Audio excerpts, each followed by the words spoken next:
Yeah, there's a little bit more familiarity, right, with the personnel, with the staff, and just really enjoy the work environment. And we're looking forward to guys competing and improving throughout the spring. Now that you had a little bit of time to obviously kind of review it all, what did you like about what your offense was able to do in year one, and kind of what's maybe your goal for year two here? I think the big things, right, we focus on three areas from an offensive standpoint. Starts with taking care of the football, which we did a fairly good job of. I think we ended up with 9 turnovers on the season. You look at 2 of the games that didn't go our way, right? Unfortunately, we didn't win the turnover battle, so that's something we can point to.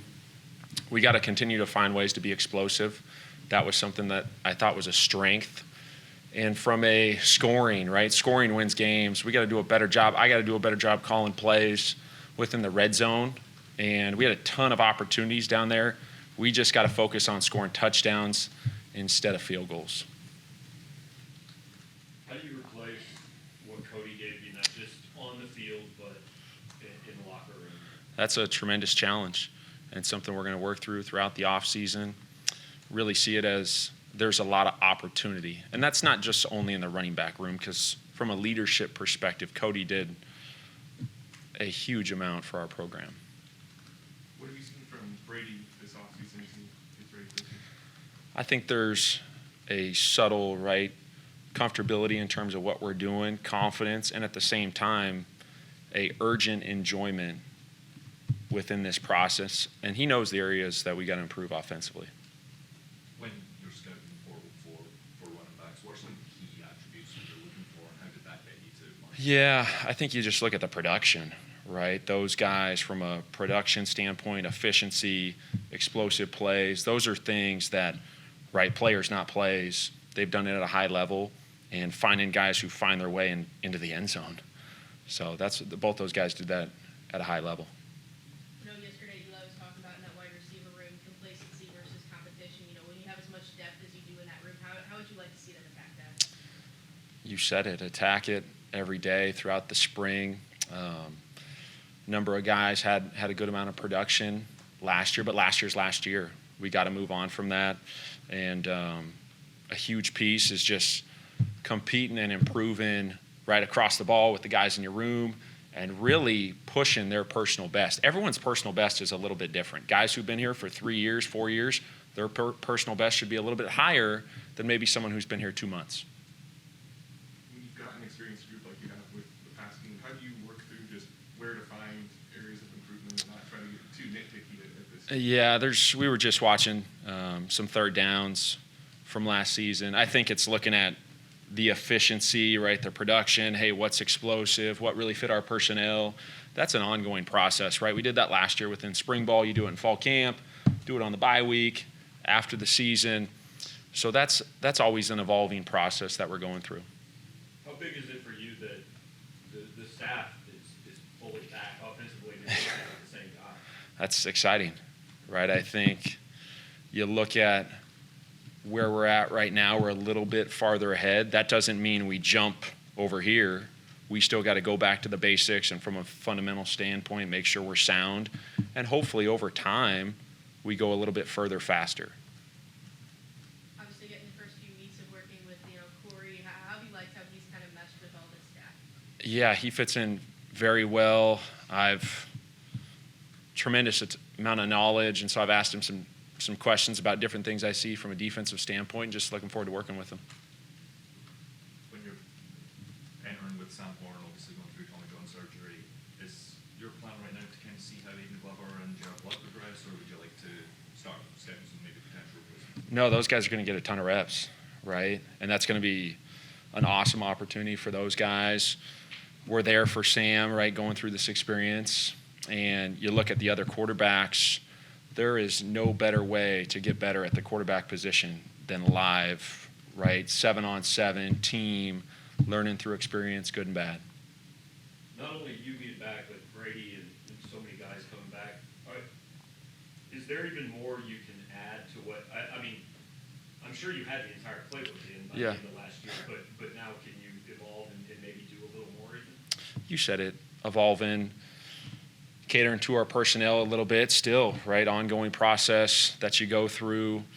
And that might look a little different year to year. Brett Norfleet came on very strong last year. So we're going to go throughout spring, hey, 11 personnel, 10 personnel, 20 personnel. These are maybe some of the schemes that fit us, and that's something we're going to hopefully get to a little bit quicker. Given how well some of those run schemes worked last year, is there any feeling out process with reworking part of that offensive line as to what will be available for you later on? Coach Jones, you guys saw it last year, did a great job with the guys up front. And I know right away the big thing from an offensive line perspective is just working chemistry, right? Cohesion. They need the reps together, communication, and making sure they're all on the same page. I said, how nice is it to have a guy like Caden Green come in to maybe fill one of those roles? Yeah, he looks great. I'm looking forward to getting out there with him and going to work. What were some of the conversations that you had with Theo Weiss about his return? I know that was slightly up the Yeah, I just think Theo, you talk about on-the-field production, off-the-field production, some of the things that Cody did as well from a leadership perspective. He really pushed our offense last year and made a huge contribution, and just super excited, was pumped when I heard the news, right, that he was coming back. Coach, what was the biggest takeaway that you had from, calling games in the SEC? Has it changed, when you started your philosophy as far as what you're calling, what you're doing offensively? There's things you tweak game to game, week to week. The guys up front are a little bit bigger, right? And naturally, I don't even go watch those guys in pregame because I know they're right all about 6'5", 270, and that's really the price of admission to get into this conference. Eli's always talked about spring ball, not focused on, depth chart or even Yeah. position battles, but just individual. What's your approach to the next 3 weeks and what impact it has? I said it earlier, but just competing and improving consistently, right? Consistently on a daily basis to push your personal best, right? The schemes are the schemes. We'll evolve those as we go throughout the offseason. But seeing, right, playing football, learning through experience, all position groups, chemistry, cohesion, all those different things. When you look at this offseason, how much of a decision was there for you to be back here for year two, given some of the opportunities? Yeah. No, my family and I, we love it here in Columbia.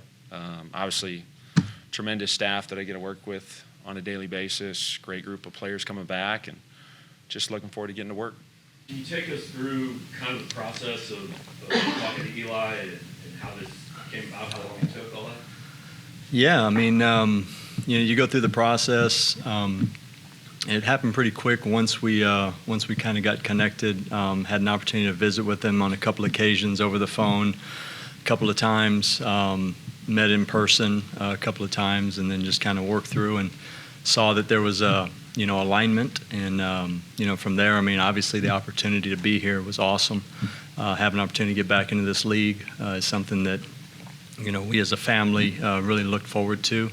And once we got here, I mean, what a neat place. It's been just the people. I think that's been the biggest thing. Buildings are buildings and facilities are facilities. Everybody in this league has nice stuff. But when you get inside the building, I think that's what makes it different. The locker room, the personalities, the type of mentality that's been established here in this program. I think that's been really refreshing for me. What have been your first impressions just of the locker room and the players who are already in place here? Yeah, a lack of entitlement, I mean, a really tight-knit group. I think they work daily. You see guys, reaching across in regards to being a new guy coming in and how open everyone is. I think that's important, I mean, now we live in this age of the portal and we got some new portal guys that have come in, got some new high school kids that have come in, and to just see, the veterans and some of the leaders of the team, kind of bring those guys in, it's been really cool, to see, and it lends to, the success that's happened on the field. I mean, you see those things when you watch them on tape from a year ago. You see the tight-knit group. You see those things in those tight games where you're able to pull it out. It's because they have trust and respect for each other, and I think that's really cool looking at it from the outside in. I was talking yesterday how there's going to be some continuity, obviously, moving forward with this defense. How Yeah. do you go about putting your fingerprint on things, but also keeping that continuity? Sure. Obviously the mentality and the demeanor of each facet, whether it be offense, defense, or special teams, is controlled by the head coach, and he wants that to look a certain way. But things that we've done that have been in alignment, we've always been, kind of a havoc-style defense, try to create those negative plays. We've tried to do a good job against the run, which they've done here traditionally. And then, being situationally elite, those are the things that we've kind of done. And I think there's been alignment in regards to how he sees that side of the ball playing. And, those are the things that I think, the way we go about doing it may be a little differently. But, the foundation is very set here with the talent and some of the coaches that are still here. And so just being able to come alongside and complement, I think that's what's exciting about it. Those, a lot of starters from last season are off to the draft or out of eligibility. Does that almost help as a new coordinator coming in and, a lot of players kind of on the side? No, I'd rather have all those guys still here. But no, it's always exciting see the opportunities, obviously with the combine going here in the next couple of days, to see the guys that have come in and sat in these chairs and now have an opportunity to play at the highest level is always cool. I think that also, where those people have now left, there's a vacuum of opportunity that's there available to the guys that have kind of worked and earned their role, I guess, to this point. The DNA is totally different this year, right? 23 was 23, 24, it's a new DNA.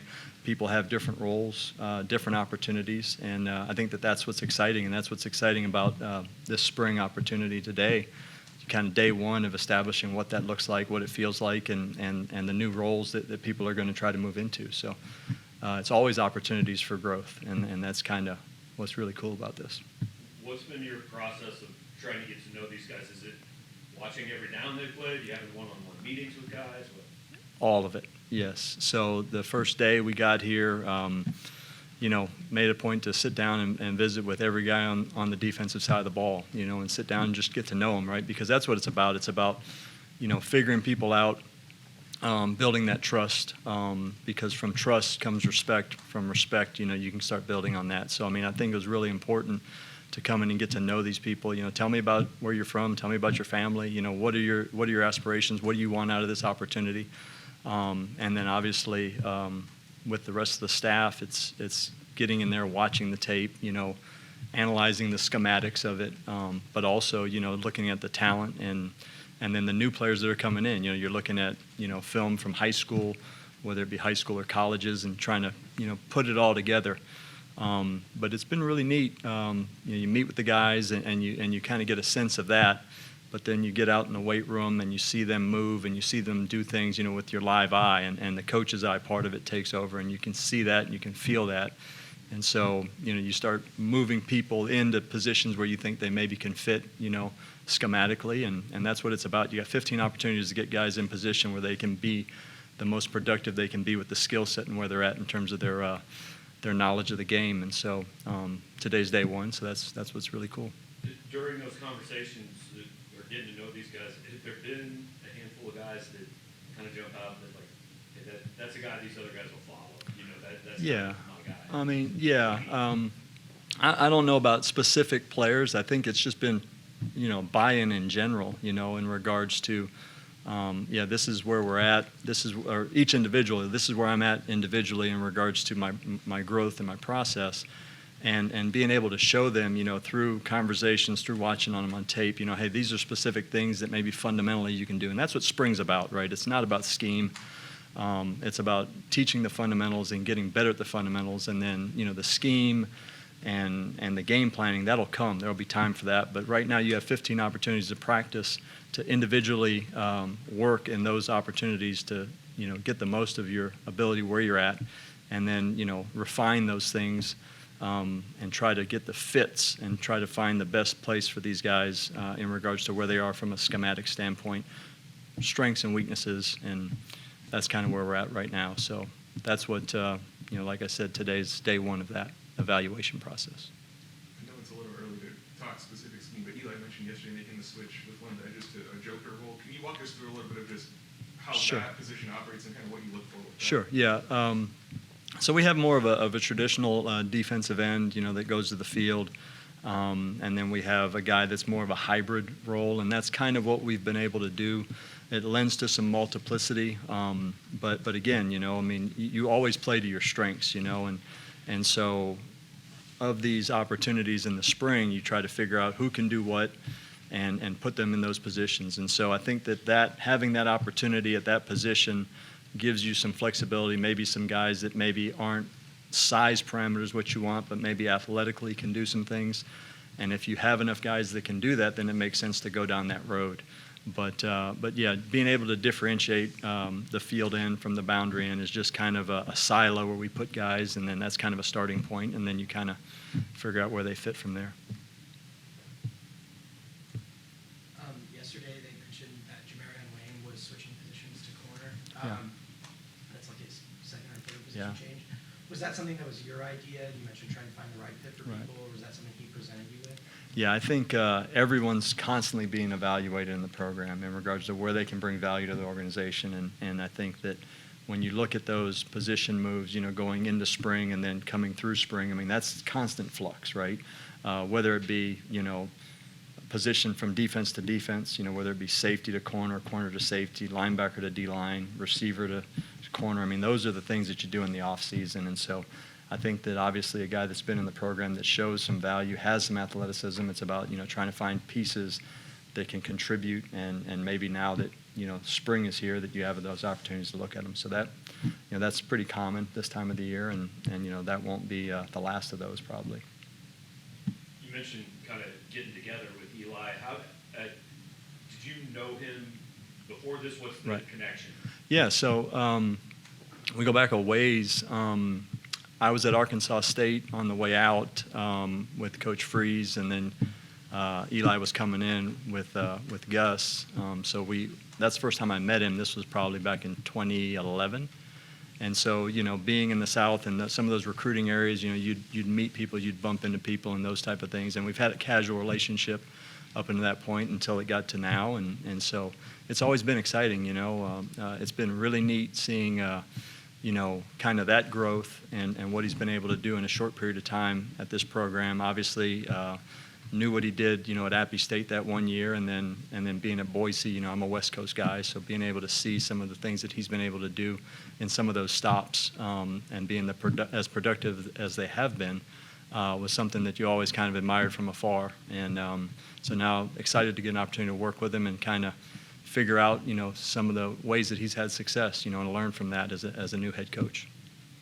Does Missouri feel different from the last time you were coaching in the state? Well, yeah, that was a long time ago. Yeah, I haven't been actually.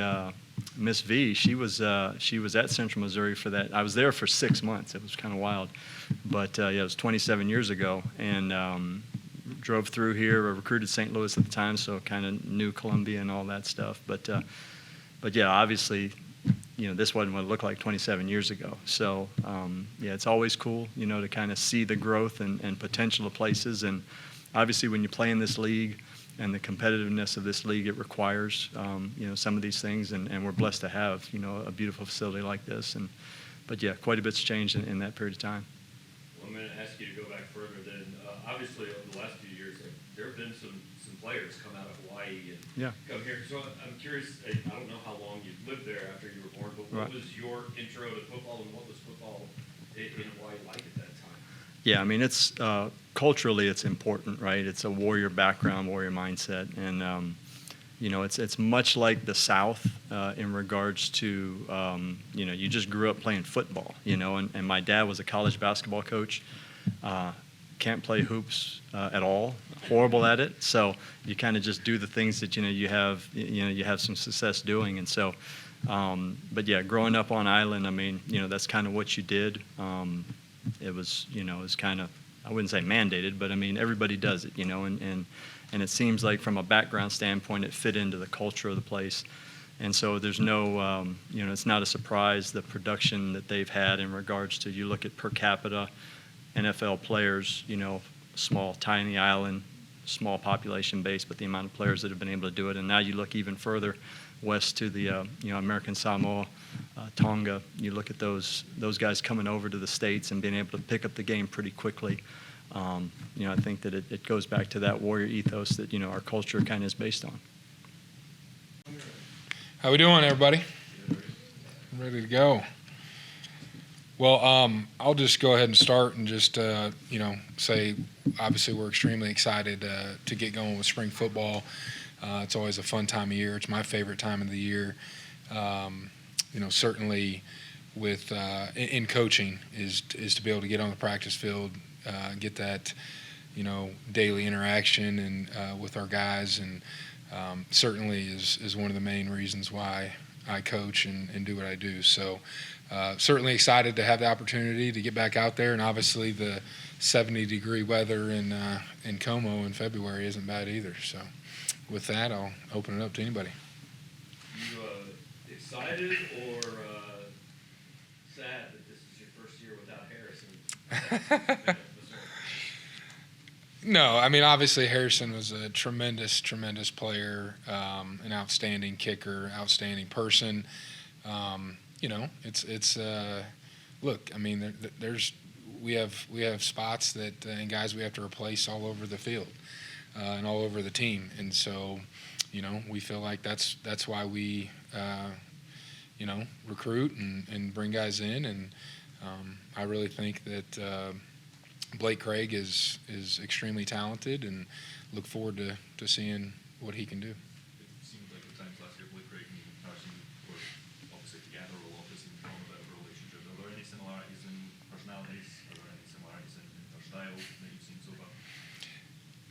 I would say zero similarities in personality.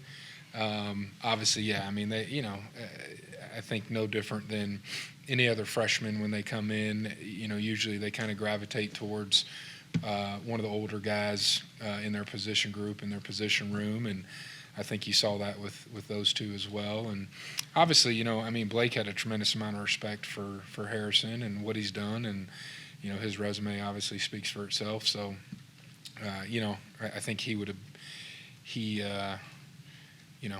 it was advantageous for him to get that experience, to kind of be here for that year and see Harrison operate, and also just get the exposure to different environments.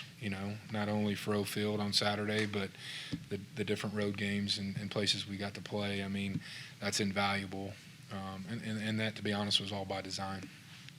What do you think of the bunch of them going into spring camp there? Yeah, I mean, I think we got an open competition. I mean, there's open competition everywhere, as Coach alluded to yesterday. I mean, that's our number one core value, and I mean, if we don't live up to that and honor that, I think it's going to be, our players are going to see right through us. So, I think we have three guys that are competing for that job right now, and Luke Bauer and Orion Phillips and obviously Will Saffris. So. Those three individuals are going to compete and work for the job. And, I think obviously Luke is the only one of those three who has playing experience here at Mizzou. And, the biggest thing that we're looking for is just, really at every position, right? But specifically with the specialists is just consistency. How do you look at Luther as a punt return guy coming into this year? Obviously did it some last year and switched it out. Yeah, I mean, I think we're always looking at every aspect of our program and different positions. Obviously, Luther's a tremendous talent. He's got big playability. He'll be a guy that will still continue to work at that position. But that's certainly one area that we want to improve in, is just not only getting some return opportunities, but also making sure that field position is of the utmost importance. I don't know if it's some of those situations when we let a ball on the ground and don't field it. I don't know who's more upset, me or Kirby Moore. But we're certainly that's not. And there's times that there's times that you can't field a ball, but that's certainly an area that we're going to emphasize. How do you balance the idea that you've got a guy that can take it every time he touches it, but those did happen? I mean, what's the number one priority for you when you're deciding who's going to do it and you send a guy back? It depends, honestly. A lot of it's situationally based. Obviously you always want at the returner position, whether it's as a kick returner or as a punt returner, you always want to, pose a threat to the opponent with the playmaker that you have at that position, obviously. I know from a coverage standpoint, when we're facing opponents that have dynamic returners and playmakers, I mean, you're gonna spend extra time on that phase and make sure that you have a plan, really multiple plans, right? A plan A, a plan B to cover that person. So it depends on the situation, right? I mean, there's times when we just want to secure the ball and gain possession, which is always the number one goal of punt return, is to secure the ball and gain possession, number one. But there's certain weeks, there's certain times when we feel maybe we have an advantage schematically, we have an advantage, we have an opportunity to get a big return. And, so in those situations, obviously we want our best playmaker back there. But there's also, there's multiple elements to the return game, right, at that position, right? Decision-making's a huge part of that. Just knowing when to, hey, let's live to fight another day and when to try to make a play. So, and I think you've seen over the last 2 years, specifically with Lou, the evolution of, and the maturation, I guess is probably a better word, with him as a returner. And there's still plenty of room for improvement, in both scenarios. I think Marquise Johnson is another kid that, as a kick returner, showed some glimpses of having some big playability. And there's also one game specifically where he looked like a freshman out there from a decision maker. You know what I mean? And that's just that comes with the territory. I mean, there's a learning curve to every position on the field. A post from Brian Lexington today that he's going one sport only. Just is that a case, and kind of what went into that decision? So. Yeah, I mean, we really, that was a decision that Brett and his family came to and made. We really had no involvement in that process. Obviously, we think he's a tremendous player, and we're happy that he's here. And but we've always been supportive since the recruiting process to when he stepped foot on campus in June, and in terms of supporting him playing two sports, and that was a decision that him and his family came to. And again, we're going to support him with whatever he decides. So. What does a leap look like for him going into year two? Yeah, I mean, I think just continuing to evolve and develop, continuing to, show the ability to make plays on the football in the pass game when the opportunity arises. Continue to evolve physically and specifically in pass protection situations. That was the one thing with him as a true freshman. You don't see a lot of true freshmen be able to come into this league and physically match up the way he did in the box, in the core. And I think that's something that he did a really good job with. But there's plenty of room for improvement, right? I mean, it's the largest room in the world, right? The room for improvement. And, I know that's cliche or coach speak, but it's true. I mean, and Brett would be the first one to tell you that, he's got plenty of things he needs to work on, and he's got to continue to develop physically as well. I think a lot of people for a long time thought he was like a 225-pound, 230-pound kid out there playing. I mean, he from day one and all season, he was over 250 pounds. He's just so long that he looks narrower than he really is. But, I mean, he's a kid that, he's really we're excited about and needs to continue to develop physically, which he's taken some steps in that direction as well. Eli told us yesterday he would win the dunk contest. And just how rare is the athletic? That who would win a dunk contest? Brett? Not Eli. Okay.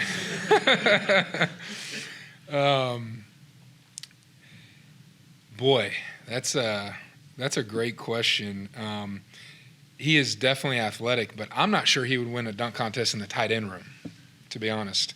We have at least one other guy that comes to mind in Jordan Harris that was a great basketball player. As a matter of fact, really played basketball for most of his life. He would probably have something to say about that.